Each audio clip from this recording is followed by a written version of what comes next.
Aurora, He-Man's twin sister and defender of the Crystal Castle. This is Spirit, my beloved steed. Fabulous secrets were revealed to me the day I held aloft my sword and said, "For the honor of Grayskull!"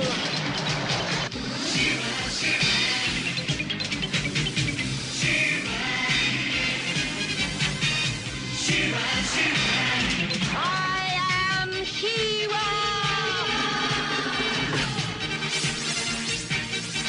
Only a few others share this secret. Among them are Light Hope, Madame Raz, and Cowl. Together, we and my friends of the Great Rebellion strive to free Etheria from the evil forces of Hordak!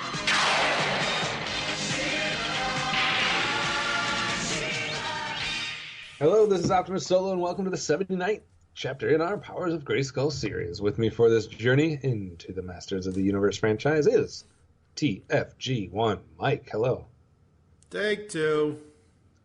Once again, take two. As you heard with our last episode, and this episode, we lost to the Netherworld, so we had to record twice. So, hey, that just shows you, the dedication we have to put something out there for each and every episode of She-Ra for the fans of the Masters of the Universe. We leave no stone unturned.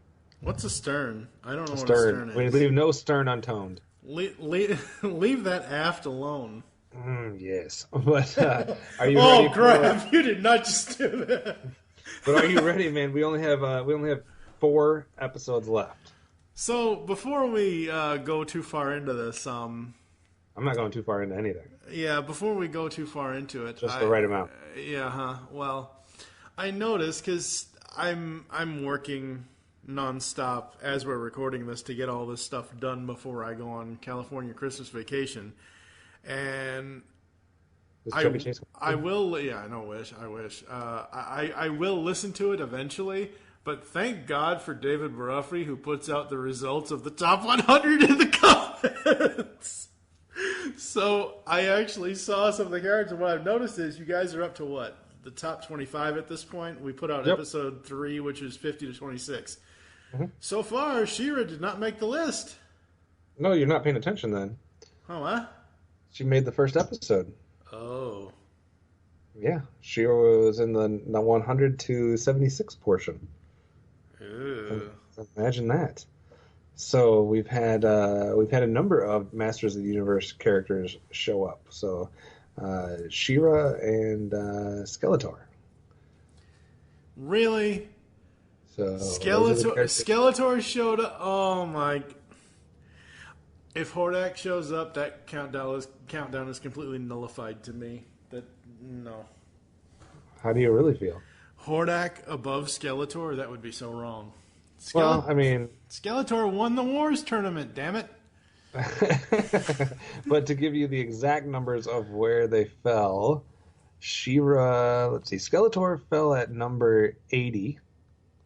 So Skeletor was the 80th out of 100. And She-Ra was number, ready for it? 100. Wow. That's how we started the countdown, was with She-Ra.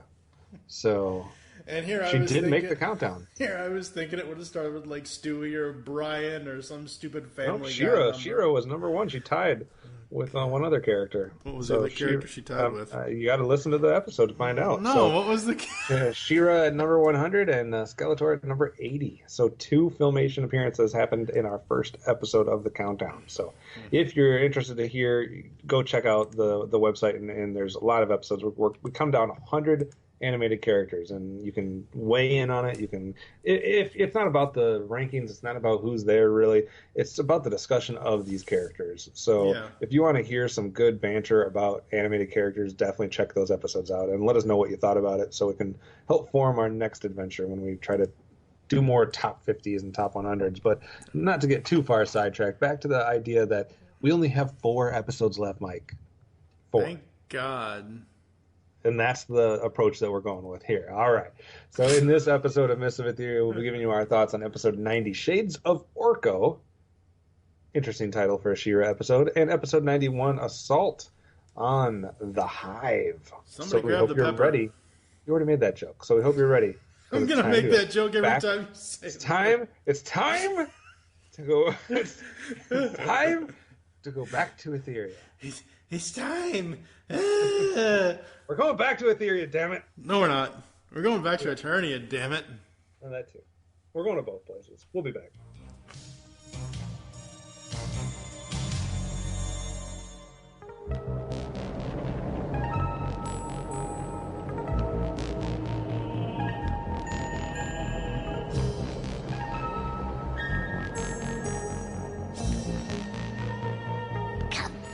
My pretties.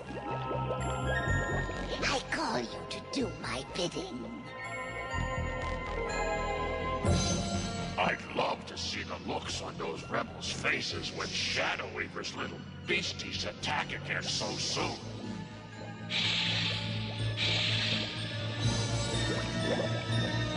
Come, my little shadow beasties. Come.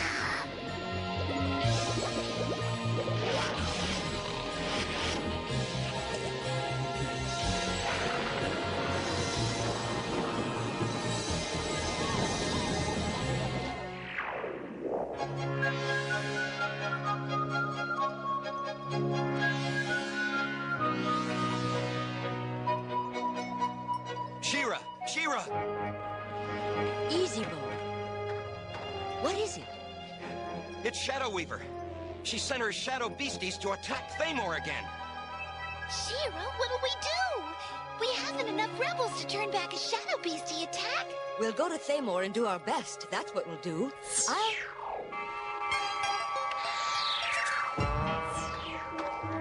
Man-at-Arms! Orko! What are you doing here? Hello, She-Ra. Remember those electric force shields you asked for? Well, I decided to deliver them in person. And I came just to say hi. Well, you couldn't have come at a better time. All right, we start today with episode 90. Yes, that's right, a milestone, because there's only 93 episodes in the series, so we made it to episode 90. Shades of Orko, air date Saturday, November 21st, 1987. That means this aired 2 days before I turned 6. 2 days before I turned 6. I was already 7 at the time. Oh, aren't you special? I know, right? Written by J. Larry Carroll. No, you're just older. And at this point, that's not a good thing in our lives. The rebels thwart a Shadow Beastie's attack thanks to Man-at-Arms' new electric force shield. Angry, Shadow Weaver steals Orko's shadow and takes it to Horror Hall, where it promptly escapes and runs free, and hijinks ensue. So we have Shadow Weaver. Get ready for this, guys, because we have some Horde members today. Dilamug, Grizzlor, Mantenna, Leech, and Ratlore. Members of the Rebellion, She-Ra, Man-at-Arms, Orko. Let's give Orko Shadow a credit, too.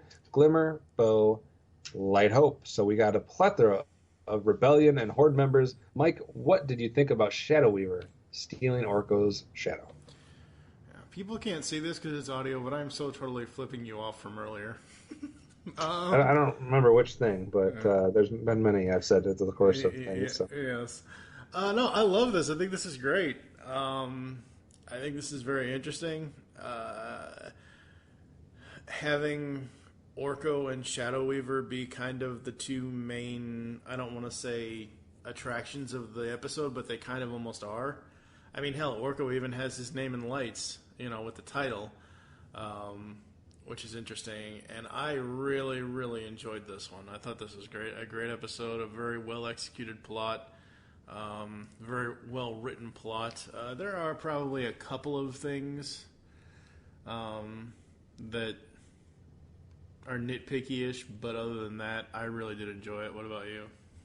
I like the idea of this. I like that we have this situation where Orko and Shadow Weaver are kind of put against each other. I like any excuse for a crossover. Not because all the crossovers are good, just because it at least has the potential to be good, it seems like. Like if I'm going to roll my dice, I'm going to roll my dice on the table that involves crossovers, because I have a better chance of winning on that table. So I like that, and I like the fact that we're doing the kind of a unique crossover here where based on the characters involved, which we'll get more into in a little bit. So I am a fan. This is not one that it necessarily has to rely on execution. This is one that I'm a big fan of just going into it, so it just doesn't have to, as long as it doesn't fall on its face and suck, it's probably an episode that I'm going to enjoy based on the plot itself. Right, absolutely. So, all right, let's take a quick break here. No, we're not going to take a break. No, we're not taking a break. We don't want to take breaks. Ooh. Technical difficulties. Let's move on, shall we?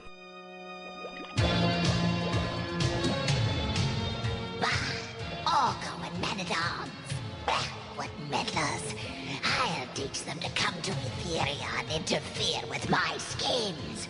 Sounds like trouble to me. You got that right. Big trouble. What is it?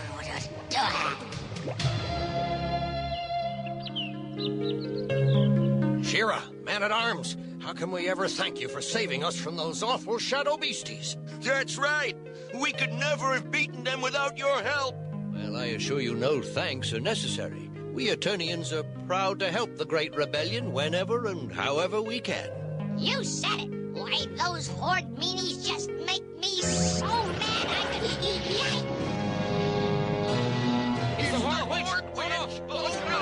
Let's get out of here. Run! What do you want here, Shadow Weaver? I just came to tell you and your friends those silly force shields will do you no good. Do you really think your puny inventions could ever defeat me? Yes, I do. Now, why don't you just leave? Yes, Shadow Weaver, take off, or do I have to get tough? Why, you miserable excuse for a wizard. I've half a mind to... Yeah, and that's all you've got, half a mind. Oh, you little bozo. Oh, come on, Shadow Weaver. Make my day. Oh, you little pest. I'll teach you to mock me. For the last time, Shadow Weaver, leave. And I mean now. I'll leave, She-Ra, but not empty-handed.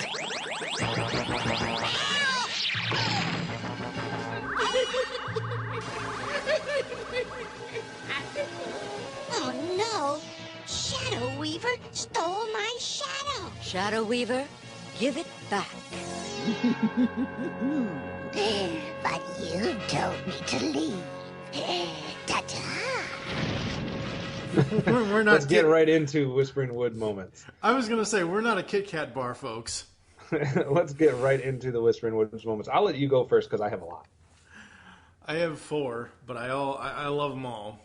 The first one is just kind of obvious. Man, I love this episode. It's a Peter Pan-ish kind of thing because the whole shadow play. Because, if you go back and you look at the Disney version of Peter Pan, he was trying to catch his shadow. That's why he was in Wendy's bedroom. Well, that's new. Instead of going directly to the Crystal Castle, she summons Light Hope and the Jewel of the Sword. That was interesting. I thought that was really well done. So, Orko and Weaver's shadows give them their magic. I wish more would have been told about this. I wish there was... Instead of just throwing this into one episode, I wish that, all as they've ever said about Orko is that he's from Trala, he is a Trallan, and on Trala, the Trallan magic works best. But on other planets, it works completely whacked out and crazy, and as we've already seen in the 130 episodes of He-Man that we've talked about, Orko's magic on Eternia is more for, a court jester than a great magician. And now, come to find out, we get to She-Ra and we get to J. Larry Carroll writing this episode that apparently Orko and Shadow Weaver both get their magic from their shadows. More, please. Thank you. What about you? Man-at-Arms and Orko, no He-Man. So, interesting. I like that a lot, that's the way we're going with this crossover. We also get a return of Dylamug. I didn't think we were ever going to see him again. And I swear his voice is a little different this time, but I could be wrong. But I liked it better if it was different. If not, I'm just having a bad memory. But Orko talking crap to Shadow Weaver was awesome. He kind of was a smart ass, and I liked it. How about this one? Shadow Weaver earns her name, actually steals a shadow. So, about time. Horror Hall. not shown enough in this series. I guess if it was shown a lot, maybe it wouldn't have as much of an effect. But I do like that we get to see Horror Hall in this episode. Every time we kind of shift setting, it's nice. Well, isn't Horror Hall inside the Fright Zone, or is it a completely different area? It might be in the Fright Zone, but it's not the same. It's not the same structure. So it's not the same as Horror. Okay, see, I thought. Okay, when you see the opening of an episode and it opens up on the Fright Zone and you see the outside of Hordak's little castle there, and then you see I thought the Horror Hall part was just a hallway upstairs in Hordak's. Maybe it is, but I always got the opinion that it was a different completely place, a different place completely. Yeah, Excuse that's me. Fine. I can't talk. Great collection of Horde members in this one. I think they should use this collection more often because I really like the dynamic between Leech, Ratlore, and Grizzlord, Dialmug, Mantenna. It all worked together well. So I like that it wasn't just Scorpia and Catra, etc. We haven't seen Scorpia, and I don't think we will see Scorpia ever again. I don't even remember what her last episode was. And I'm not really sure what happened to her. And then it's just plain Weaver. Yep. Because she loses her shadow too. Mm-hmm. So a lot of good parts about this episode. What about anything nitpick bad moments that you picked up on? How the fuck do they all know the words for the honor of Grayskull? Seriously? You tell me? No. Bo and Glimmer specifically, they do not know the secret. They do not know that Adora is She-Ra and vice versa. I can see Cowl, Madame Raz, and Broom. I can see them knowing by the power for the honor, whatever the hell. But Bo and Glimmer should not have known the words to the thing that gives the power sword its power. That is just wrong. Yeah, I agree with that. Mm-hmm. Anything else? Nope, that's it. How about the most minor nitpick of all nitpicks for me? Okay, She-Ra, go see a specialist because your hands are disgusting. That's right. Your hands are gross as shit. I remember that from take one. There's a screenshot I've captured it. Your hands are disgusting. There's a combination of somebody old, man hands, I don't know, but your hands are gross as hell. So go see somebody because I don't want my superhero princess of power to have gross looking freaking hands. So the final PSA here was about not stealing. It's always wrong, no matter what. So, all right. What about hardware for you today? We didn't use every Horde Bat and Protection Sword we had in our trophy cases yet. We only have 4 episodes left. We still have a few to give out. What would you like to give out today? I'm gonna give this is one thing I've started doing, and you know this for the past, pretty much the whole of the She-Ra series at this point is, I break the mold when it comes to my awards. I've been doing this since the very beginning, and I'm going to give a Horde Bat to whomever painted She-Ra's nails or tried to get them to not look like man hands. She had man hands. Man hands? The hands of a man. Seriously, that animator dude or dudette, you need to work on that crap. So basically, She-Ra's hands get a Horde Bat. Protection swords for She-Ra, Orko, and Orko Shadow. Because Orko and Orko Shadow specifically, because Orko has always, everyone is like, oh my god, it's Orko. He's the most annoying character in the entire franchise. No. There's no way. There's no way Orko is the most annoying. We have had children in the He-Man cartoon that were more annoying than Orko. And then Orko Shadow is just awesome. It's just absolutely awesome. I thought that was so fun. What about you? I like it a lot. It's kind of a classic storyline where the bad guy captures somebody good and then gives it back. I can't deal with this. You guys watch this guy. I like that storyline, and where you just are that much annoying or that much full of energy or whatever, where eventually the person's like, I can't do this. I agree. Orko Shadow gets a protection sword for me as well. That was the highlight of the episode as far as character-wise. Horde Bat, I didn't mention this before in Fright Zone, but I'm going to give a Horde Bat to Man-at-Arms. And because I'm glad that Man-at-Arms shows up, but there's a scene where Bo gets frozen by a freeze ray from Mantenna. Yeah. Mm-hmm. And then Man-at-Arms literally walks right into Mantenna's second freeze ray. Yeah. You just watched this dude get frozen. Now you're walking up unarmed or without any weapons or shields or anything up, and you just walk straight into another freeze ray. Like, Man-at-Arms, are you that out of practice? It's been a while since you fought. What's going on? I know we haven't seen you in a while. You have apparently been hibernating. So you get a horde bet for being down. Yes. What about a Crystal Castle rating for you for today? I know we were down on the last 2 episodes last week. We were middle of the road, Yesterday, 2.5. You gave a 0. Are we going to start on the same note here? Oh, no. 4.5 easily. 4.5. That's got to be one of the highest ratings you've given. Since there's only one other higher rating that you could give from that. But we haven't given out a lot of 5s or a lot of 4.5, so that might be in the running for one of your top episodes of the series. Mm-hmm. I'm going to be just barely underneath that. I don't know why, but I'm giving this one a 4 instead of a 4.5. 4. It's a good episode. It's above average. It's fun. It's a great crossover. And a couple things that maybe didn't wow me as much as maybe I would have hoped, but still one of the more easily recommendable episodes of the series. So 4 from me, 4.5 from you. We're starting today much better than we started last time. Let's hope it can continue for 3 more episodes straight, but we'll have to wait to find out till after the break.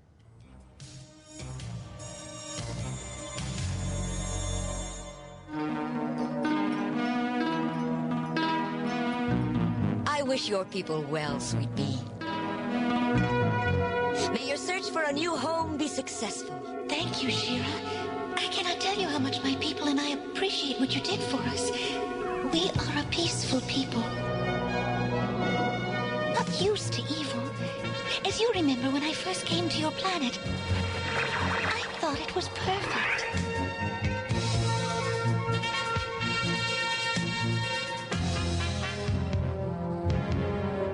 But I was wrong. The planet turned out to be ruled by the monstrous evil horde.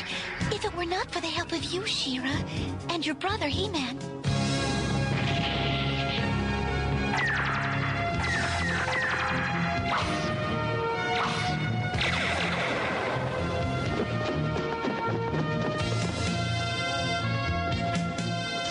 I never would have escaped in time to warn my people away from the evil horde planet. We will not forget you, Shira. No matter where in the universe we settle. And I will not forget you, sweet bee. I'm sorry your people could not stay. The rebellion could always use more people. No, my people are not fighters. We must look elsewhere. Well, farewell, Shira. Farewell, sweet bee. But remember, sometimes it is necessary to fight to keep your freedom. I know, Shira. I hope it will never come to that. Goodbye.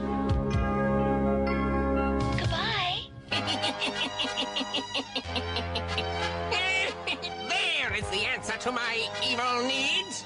What is it, Skeletor? It's a giant spacecraft, Tinhead, and it's filled with thousands of bee people. If I could capture this spacecraft and enslave all the bee people, I would have an army large enough to take on Horde Prime himself. And if I can conquer Horde Prime, the universe shall be mine. Raptor, Beastman. Yes, awesome, Skeletor. Both of you shall accompany me on my invasion of this Hive ship. Get the sleep gas devices, Beastman. And Raptor, make sure your stun ray is fully charged.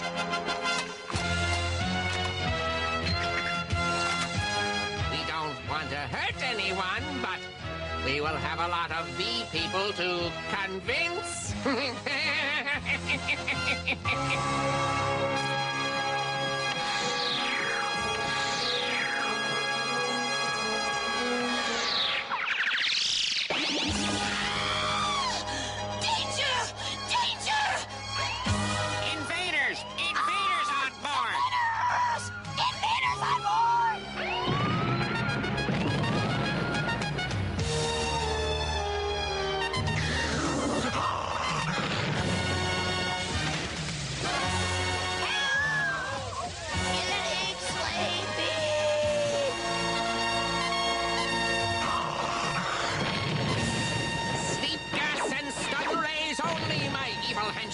No one must be hurt.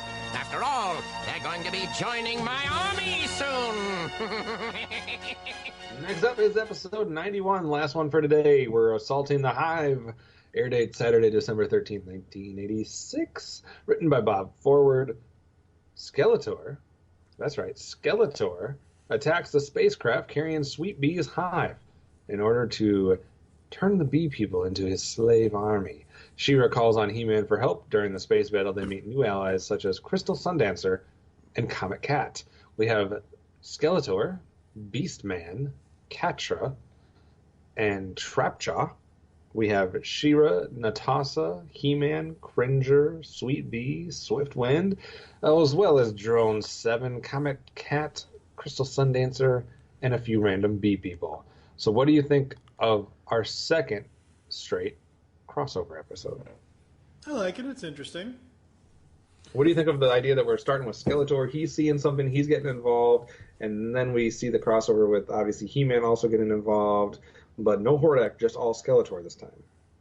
It's better than the comedy stylings of Hordak, because like I've said the last 3 or 4 podcasts, Hordak is basically a jester of a ruler of Etheria at this point. I mean, he's not as... He's Horde Prime's little bitch. Yeah, pretty much, yeah. Which kind of, I don't know, takes away a lot of his pizzazz. Yep. So, but yeah, I love the idea that we're going with a crossover. Like last episode, we had the Orko Man-at-Arms crossover. Now we got a Skeletor crossover. So I like that they're kind of switching it up a little bit. I'm game for that. So I'm all about this one. 2 episodes that I'm already sold on. So they just, as long as they don't trip over themselves, I will rate these episodes well.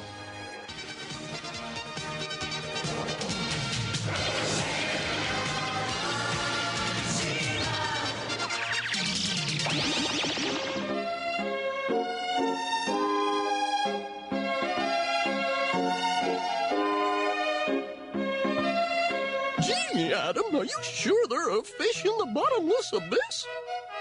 Who knows, Cringer? There might be, if you go deep enough. And I figured this was the only way to find out. Well, I hope you're right, Adam. I love fish. I know you do, Cringer. That's why... Oh, I think I got one. Oh, boy, oh, boy, oh, boy.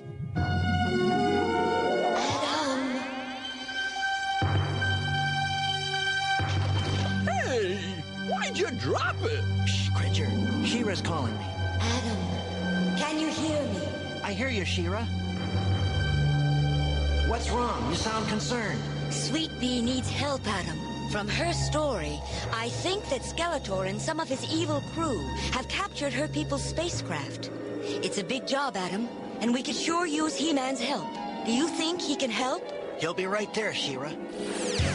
By the power of Grayskull!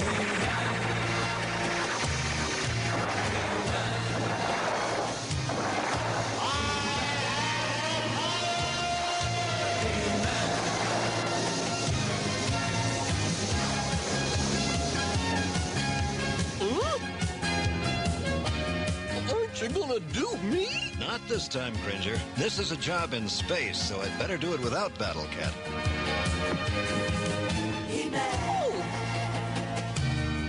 Boy, what a shame. So let's see just how well, though. Well, let's get right into our Whispering Woods moments. Again, I will let you go because you know you are the man of few words compared to me. Oh, please. Are you kidding me? This episode was awesome. Shut the hell up. What do you got? All right, first of all, Lukey on Eternia. I've said this many times in the last, the whole series. I do not pay attention to Lukey for nothing. But every once in a while, it's just kind of cool when I do catch him because I don't intentionally look for him. He's not a damn Pokemon. Yes, he is. You don't catch him. Yes, he is. Anyway. So, Lukey on Eternia. This is in the very beginning, after Skeletor does his thing when they when they travel to GRAYSKULL. So the shot opens and it pans up from the right to GRAYSKULL. As it's panning up from the right-hand side of your screen, we go by a small little tree and Lukey's just sitting there. And the way he's sitting there is he is looking towards where the camera's going. So he's looking at GRAYSKULL from where he's sitting up against a tree. So I noticed Lukey. And then... I'm going to pin a gold star on you. Shut the hell up. Okay. I'm going to put a push pin in your forehead if you don't shut up. That's...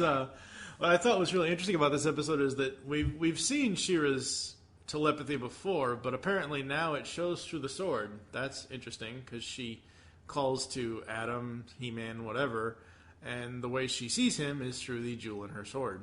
So that's, again, interesting. Yes. And of course, the best... You ain't never had a line like this, folks, since Secret of the Sword. Aren't you gonna do me? No need for Battle Cat in space. What a shame. So we finally get Cringer in She-Ra proper. And he doesn't even get to turn into Battle Cat. And he is so happy about that. For sure. Skeletor versus He-Man and She-Ra is just great. This was so awesome, so refreshing. We don't have the bumbling, moronic stupidness of Hordak and all the crap that he tries to do. We've got Skeletor, the real villain of the Masters of the Universe. Yeah, it's weird because my opinions of Hordak have so shifted from before watching this to the beginning of watching this to the end of watching this. I've gone through a lot of different phases with Hordak, but my first Whispering Woods note is Skeletor with an exclamation point. Love seeing Skeletor here. I like the thematic resonance that this episode has. Need to fight to keep your freedom at times. It's an interesting concept to introduce to kids in this type of cartoon, that we have these bee people who aren't willing to fight, but that She-Ra's really saying, look, there's times where you got to stand up for yourself. There's times where you're going to have to fight for something if you want it, and it's not necessarily a bad thing. So I liked that thematic element. Skeletor wanting to conquer Horde Prime. He's not afraid of that little guy. Not like Hordak. He's not his bitch. He'll go right after him. It makes sense. Since Sweet Bee is out searching for a planet, it makes sense that this would happen. So it maybe could have been back-to-back episodes. Maybe could have been a two-parter. I don't know. But it makes sense that we'd know Sweet Bee's out there. She's been journeying, and now Skeletor is going to try to take advantage of it. We get Trapjaw for the first time in the series. Beastman we've seen, I think, one other time, but we get Trapjaw and Beastman. Trapjaw, we reminded how quickly he is to just discard his arms like they're nothing. So he just throws it on the ground. I wish I would have captured a screenshot of this so we could put it in the episode post, but Skeletor does a almost perfect Green Goblin impersonation where he is riding a hoverboard and looks exactly like Green Goblin. So that was an interesting moment for sure. Natasha, yet again. So not only were we going to see her again, we're going to see her multiple times. So again, and this time she uses the net, so I understand her name now. Yeah. Why are you sighing? No Spinnerella. Spinnerella spun right out of this. Cringer gets spared. Have we ever seen Cringer actually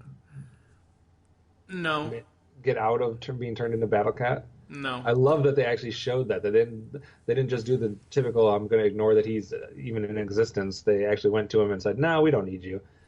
Yeah, no, we've never seen him actively get out of it. 92 episodes of She-Ra, and how many episodes of He-Man? We finally got it. 130. So 130 and 92. 220. 200, yeah, there you go. Oh my God, 220 cartoons. Holy crap. What a long 5 years this has been. Okay, so the thing with Cringer, all right, so we've never actually seen him escape it fully. The only thing I can remember is him attempting to do so at one point in the palace. And basically, He-Man let the sword shoot the power, while the power basically bounced off the wall and then chased Cringer down the other hallway. Right. And we don't see that part. It's off camera. But yeah, no, it's either he's not here at all and not even mentioned. Like when He-Man comes to Etheria, it's like, I don't need Cringer. She-Ra's got a flying horse. She's got a unicorn. Why do I need Cringer for? You know, so... but I did absolutely love that. And like I said, hearing Alan Oppenheimer as Cringer again is just so fun. And we get the classic Skeletor comedy with calling people bug brain and stuff like that. I did like that. I just love how this went hand in hand with the other Hives episodes, or the other episode about the Hive. So to me, A+ on that range. I did have a couple Fright Zone moments. I don't know about you, but I have about 5 or 6. Okay, I've got one, and we can get it out of the way right now in the Fright Zone here.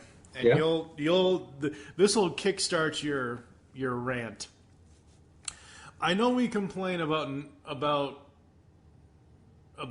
the sword to... Well, yes, but I know we complain about the sword to whatever the hell all the time. We've been complaining ever since right after Secret of the Sword. But there is no sword to helmet for She-Ra. He-Man has no space helmet. The science of this whole space thing just doesn't work here. It just seems so wrong. How the hell can He-Man be floating through space and actually going somewhere with no helmet? He wouldn't be able to breathe. Space is a vacuum. Come on, people. This it's so frustrating because this episode was literally one part away from being perfect. Like, it was 5 minutes away from being a perfect episode. Why do we include this? First of all, the fucking comet cat, or whatever we're going to call that, and then the lizard beings that he's chasing or being chased by, whatever the fuck. All of it was so unnecessary. I get they're trying to say that there's going to be something that's going to divert He-Man, so then he has to come in after the fact, blah, blah, blah, blah. There was different ways to do that, though. We didn't need the comet cat and his two foes. We didn't need that because He-Man literally is just like, okay, you can just drop me off in space and I'll float here and not go anywhere. Like, I'll just float here and wait for this thing to go by or whatever. Like, that's not how space works. Like, I don't even care about the mask necessarily. Like, I'll let that slide, but you don't just get to float. And then at one point he gets pushed and he's like spiraling out of control and then he's floating again. It was so stupid. Like, don't have that part. Do not have that part. Comet Cat, He-Man in space. We're going to get enough He-Man in space. I don't need to see He-Man in space right now. Don't give me bad thoughts about what's to come. So it's just awful. The whole part was awful. The whole cat portion's not even fucking necessary to this episode. Damn it. This could have been a perfect episode. Sundancer's voice was retarded, and Skeletor, you can't hit the broadside of a ship. Yeah. Not a barn, a ship. You're shooting like 300 times and it's a fucking ship. It's not like you were trying to hit a little target. You weren't even close. That was the worst shooting I've ever seen in a cartoon ever. And we've seen a lot of bad shooting from stormtroopers and horde troopers and all that kind of stuff throughout time, and you're the worst. So I should give you a horde bat for not being able to shoot anything. But, man, just a couple little things here. This could have been a perfect episode. All right. Fuck. The PSA was some things are worth fighting for. As long as you have somebody on your side that can hit things, and as long as you don't have to be in space floating. It was like, man, I can't even talk about it. I can't even talk about it. Getting into awards, I did give Power Sword or Protection Sword or whatever the hell to Skeletor, He-Man, and She-Ra. And Cringer. Oh, yeah, I did give one to Cringer, too. I didn't have him written down here, but yeah. I agree with you. I give Protection Sword to Skeletor and Cringer as well. I like that Cringer finally got out of his transformation, and Skeletor is just so much of a nice breath of fresh air, regardless of his shooting incapabilities. What about horde bats for you? Nah, nobody. Nobody? Gonna go back on what you gave originally? I don't have anything written down up here. Originally, you gave one for Bob Forward to the floating in space aspect and the whole physics. I didn't write that. Well, that's why I don't have it written down here. I did it on the fly in the original recording. Yeah, that's fine. Bob can get a horde bat. And then I give one to Comet Cat for being a character that exists. Yeah. Because it's not necessary and it's stupid and I didn't like it. Crystal Castle rating for you. What'd you give the last one? 4.5, I think. So is this better, worse, or the same? About the same, 4.5. 4.5. I'll go up and join you. I was at 4 at the last one. I'll give you a 4.5. It's a half point away from It's a space battle away from being a 5. Damn it, it was so close. 4.5 for me. Good episode. Damn it. We're going to take a quick break. We'll be back after this. Damn it. Stick around. The New Adventures of He-Man will be right back.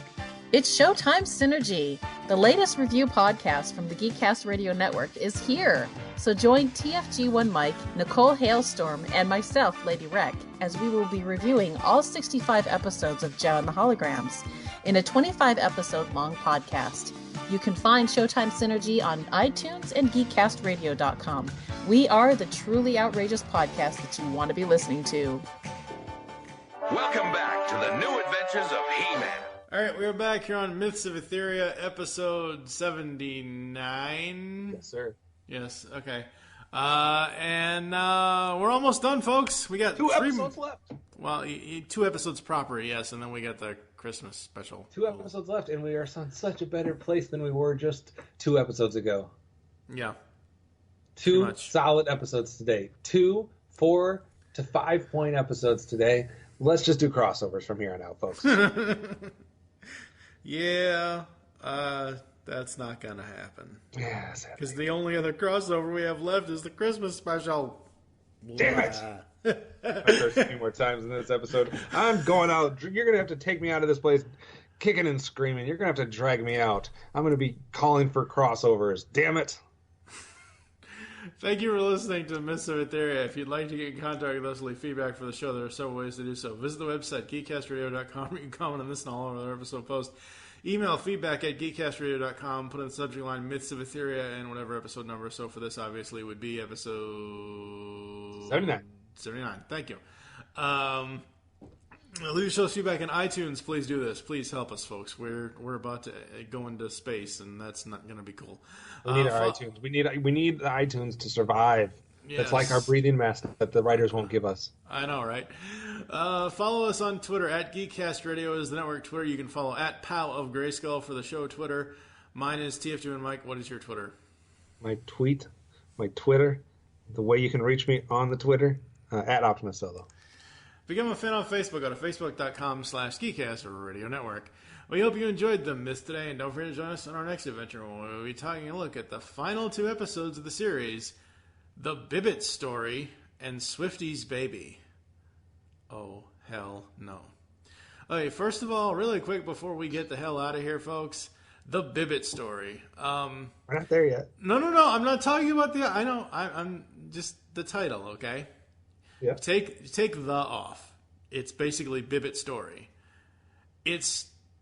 When I titled the audio files for grabbing audio that I put in the podcast, I basically titled that BS and then plot clip, and then for Swifty's Baby, SB, plot clip. So basically, to me, the audio files read as the bullshit of Swifty's Baby. All right. Like that.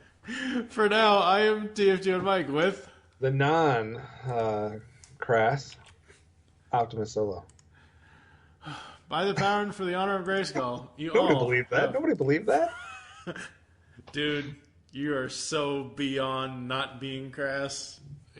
It makes you even more crass than what you were last time. Nobody knows what you're talking about. But by the power and for the honor of GRAYSKULL, you all have the power. She-Ra. Bye now, see you next